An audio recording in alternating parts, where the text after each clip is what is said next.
টানা বৃষ্টিতে ফেনী পরিস্থিতি জানাতে সরাসরি যুক্ত হচ্ছেন সহকর্মী আরিফুল ইসলাম। আরিফ, কি পরিস্থিতি দেখছেন আপনি? যেহেতু সারাদিনই সেখানে আছেন এবং বিভিন্ন স্থান ঘুরে দেখছেন, সাধারণ মানুষের দুর্ভোগ তুলে ধরবেন, প্রশাসন কি ধরনের ব্যবস্থা নিয়েছে?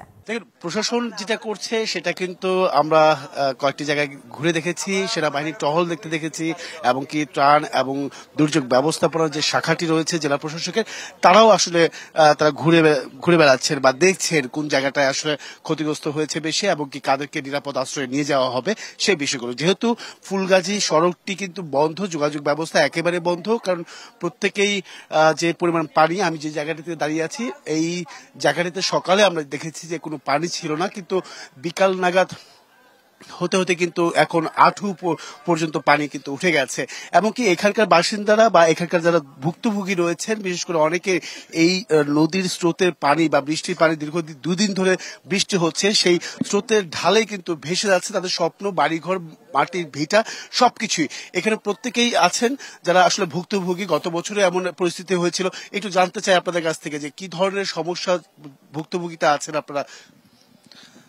ভুক্তভোগী আসলে গত বছরের সেম এই টাইমে আমাদের এই যে ফুলগাজীতে, পরশুরামে, চাগলনাইয়ে এই এলাকাতে অনেক পানি ঢুকে গেছে ইন্ডিয়া থেকে ঢোকার ফলে এই সাইডে অনেক পানি। এখনো তো মনে করেন যে কম আছে, এরপরে যতক্ষণ যত দিন বাড়বে, যত দিন গুনিয়ে তত পানি বেড়ে যাবে।